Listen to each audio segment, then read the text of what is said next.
Hey, it's time for another edition of the Cseekly Recap. I'm your host Csomm, and this is a selection of news I have covered this week. The footage behind is from the game Assassin's Creed Black Flag Resynced. Let's get started with the first news of the week, which is all about Knights of the Old Republic Remake. I gotta say, I love Star Wars Knights of the Old Republic. I have played that game to no end, and even recently I almost finished a playthrough. I say almost because there is only a last mission to complete, but you get the point. And the reason I'm mentioning Knights of the Old Republic is that we have some news in regards to the remake. It seems that the remake reveal is gonna happen very soon after 3 years of Saber rebuilding it from scratch. And if this report is accurate, I think it's one of the more encouraging updates we've had on the Knights of the Old Republic remake, but I would still keep expectation in check until we see actual gameplay. I would say that the good news isn't that the rumored reveal is about to happen relatively soon. It's that the Saber reportedly started over from scratch and has spent 3 years rebuilding the project. If you remember, after the original version of Aspire reportedly failed to meet expectations, starting over was probably the right call rather than trying to salvage a project with fundamental problems. Also, I should say 3 years is enough time to establish the game's vision, build core systems, and reach a point where a reveal is realistic. Team Willits also publicly confirmed earlier this year that development is continuing, which sort of gives this rumor a bit more credibility. It doesn't confirm any of the insiders' claims, but at least we know the project is still alive. And since the Aspire people are no longer in the picture, I would say this is probably the biggest reason I am cautiously optimistic. Saber isn't perfect, but they have experience handling large-scale projects. And unlike Aspire, or whatever the hell you pronounce that name, whose reputation was primarily based on ports and remasters, Saber has much more experience building full AAA games. So if they're pooling talent from across the company, as the rumor suggests, that's exactly what you want for a project as important as Knights of the Old Republic. There were also some rumors about combat, and that's basically the part I'm most skeptical about. If you remember, or if you know, the original Knights of the Old Republic wasn't an action RPG. It's basically a Dungeons and Dragons game using real-time with pause combat. So if people want something more action-orientated, like, I don't know, Star Wars Jedi-style lightsaber combat, Final Fantasy XVII Remake's tactical pause, and RPG progression, I don't know, for some of you that actually might sound like a reasonable compromise. I, however, do not think that, because to me, the main challenge is always preserving what made Knights of the Old Republic special. Because if the combat becomes pure action with a skill tree, you risk losing a lot of tactical depth and party management that defined the original.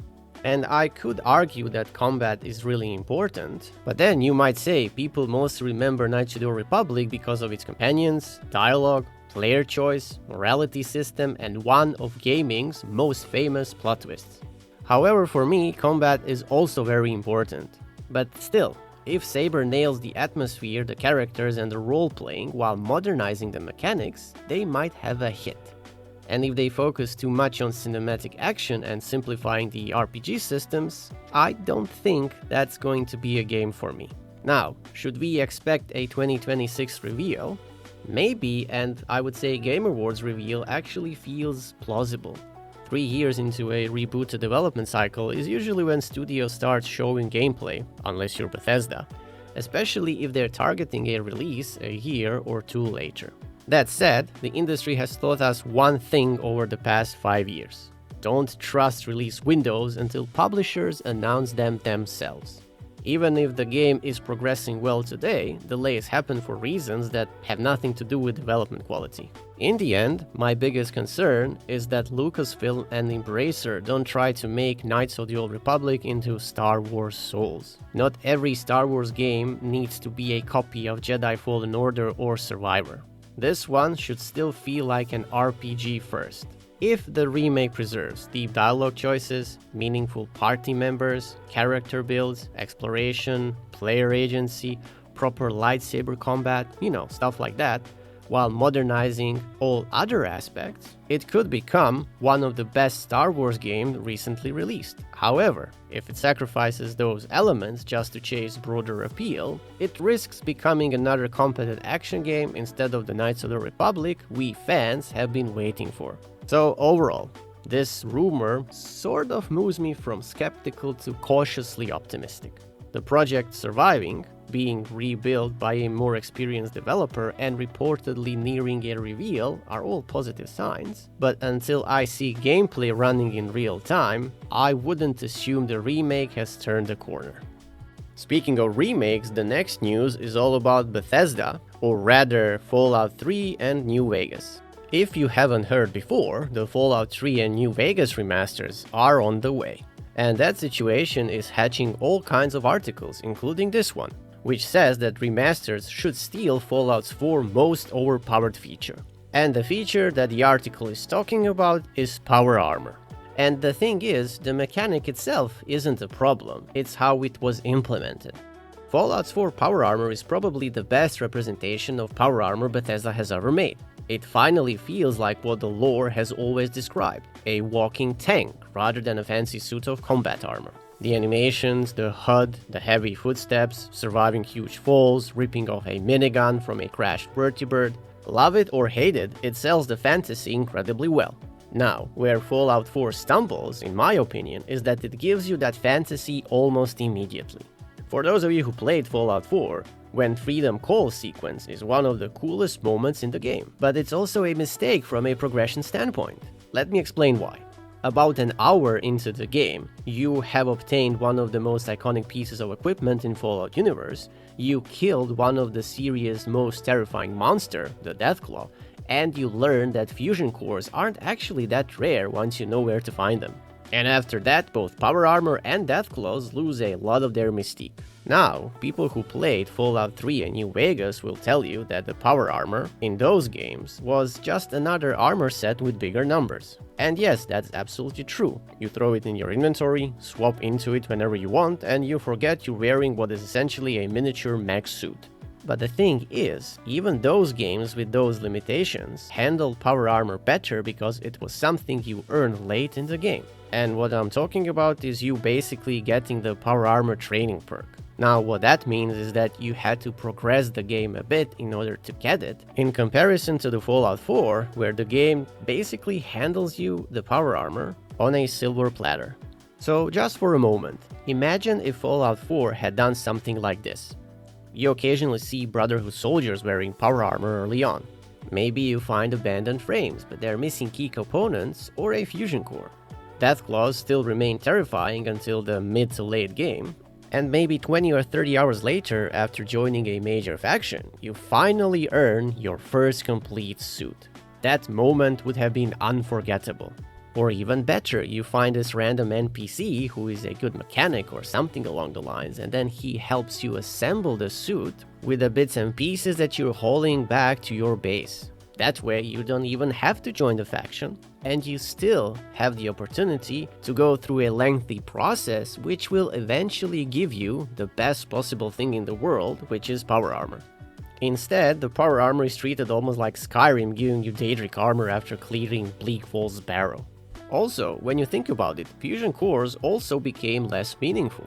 I mean, the idea itself is excellent as far as I'm concerned, but in practice, Bethesda flooded the world with them.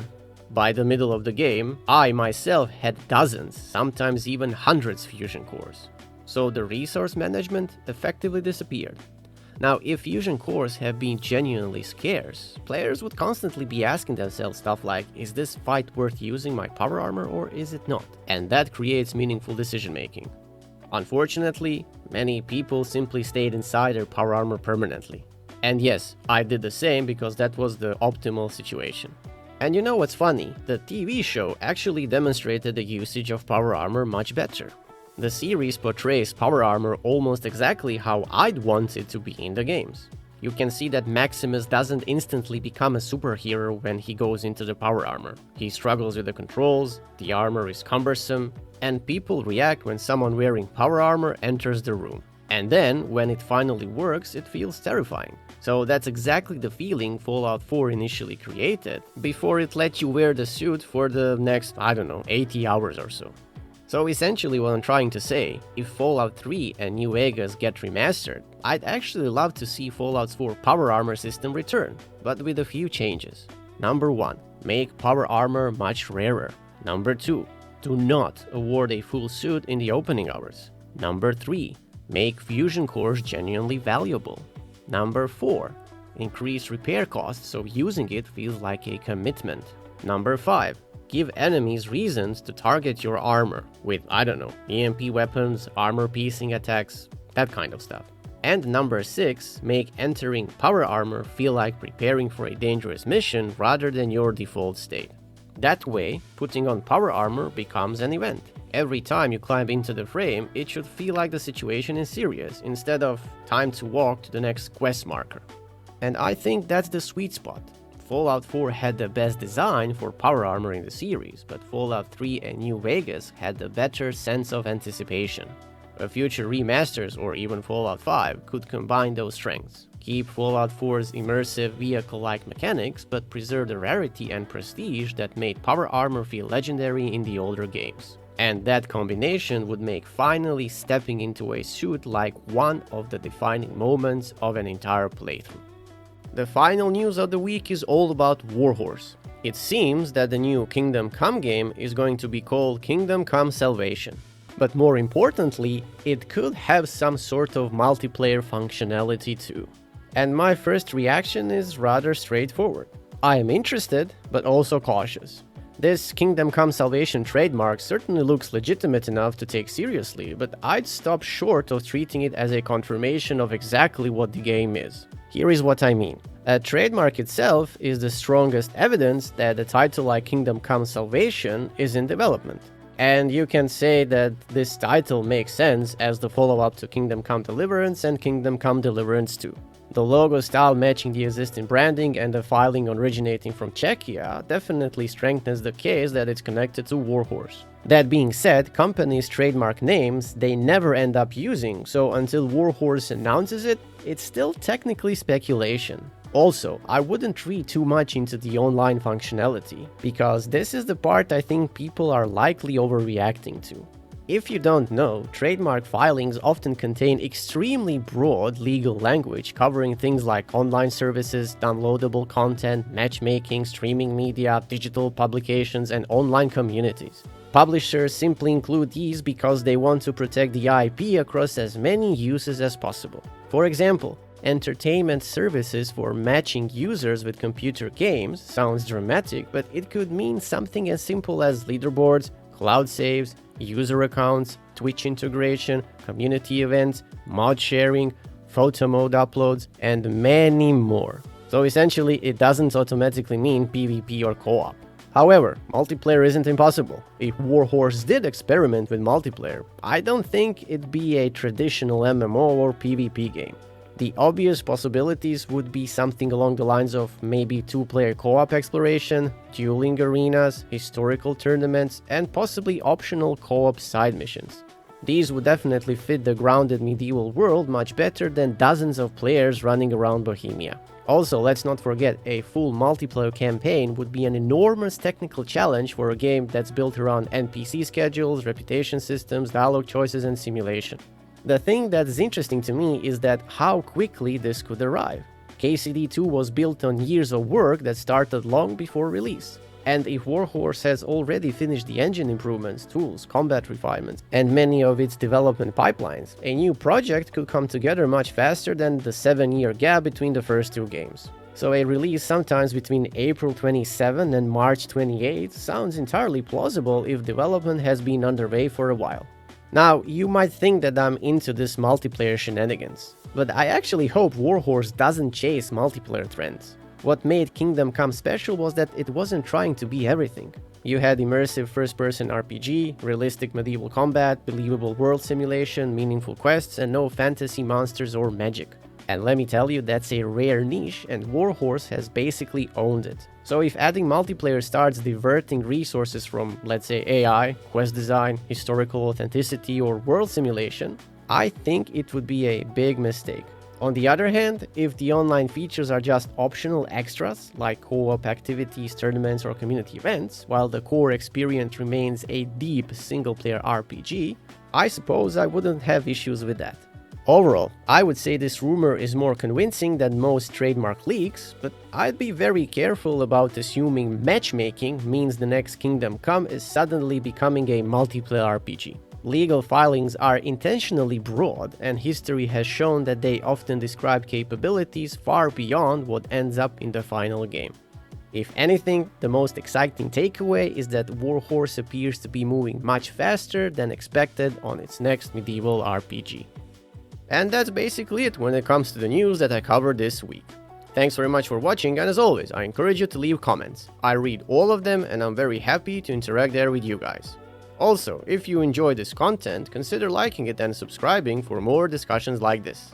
And that's it from me, until the next one.